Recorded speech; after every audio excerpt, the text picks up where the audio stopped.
Advanced placement, often referred to as APs, are classes some might think are for smart people, but I believe thinking this way is sort of a trap to scare you out of taking the class. My first experience is in 8th grade, when a bunch of students who were taking or taken AP World came in during my social studies class and told us all about their experiences. When I heard what these smart people were saying, I began to get worried about taking the class because if smart people are struggling, then how could I ever succeed? I wasn't the only one though. Even the top students in the class began worrying. My teacher concluded the conversation by saying that you should only take the class if you loved history. This made me even more sure that I shouldn't take it because I didn't like history at all. And so at the end of the year, we got a recommendation for our history class on what level of history we should take next year. I got honors, not AP. All the smart kids got an AP recommendation, and I didn't. Over the summer though, I decided I was going to take AP World. You may be wondering what switched over the summer that wanted me to take the class. And that is, I wasn't going to let somebody tell me what I'm capable and incapable of doing. I ended up getting a 5 and an A in the class, which was something only a few of the smart kids did. I share this story as it leads me to my next few points. Don't think just because you don't like a subject means you can't take the class for it. I know this firsthand because I could care less about anything related to history, but my want to succeed in the class is what set me apart. You don't need to like the subject, but you do need to like succeeding. Now, to say that liking the subject doesn't help would be completely untrue.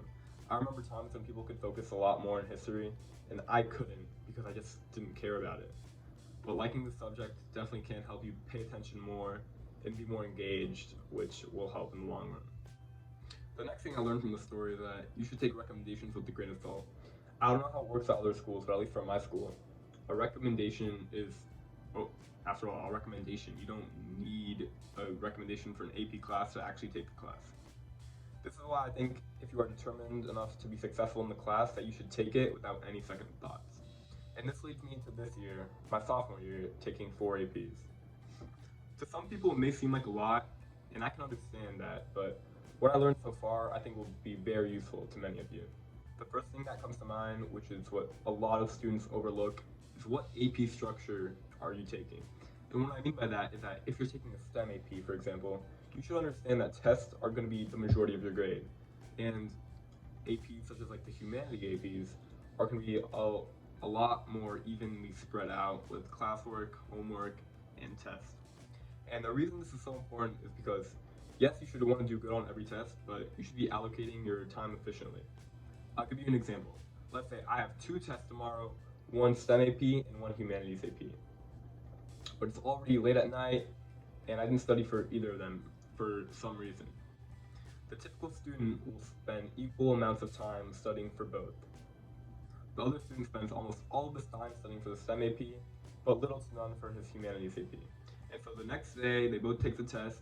The one who studied evenly got an 84 on both, but the one who studied mainly for the STEM AP got a 96 on the STEM AP, but he got a 74 on the humanities AP. The reason that the student who studied more for the STEM AP is more successful in this scenario is because he understands that there are few opportunities to improve his grade in the STEM class, whereas in the humanities class there are constant opportunities to boost his grade. Another thing that helped me go from around borderline the 90s to 95 plus in all the subjects is my study habits. I can make an entire video about this, so let me know down in the comments if you want to see that. I often hear people saying that they don't have enough time for APs, and it's at that point in the conversation where I ask to see their screen time. Look, I understand that we all have lives and other things going on, but before you complain about not having enough time, I actually want you to understand if you have enough time or if you're just mindlessly scrolling away, wasting your time. As I mentioned earlier in the video, I said that it's usually the smart people that get the AP recommendation and end up taking those APs. But let's stop right there. What does being smart actually mean? We tend to think of someone smart as someone who gets good grades. However, I found this to be untrue. I know this from first-hand experience, as I wouldn't say I'm smart, but I learned how to get good grades.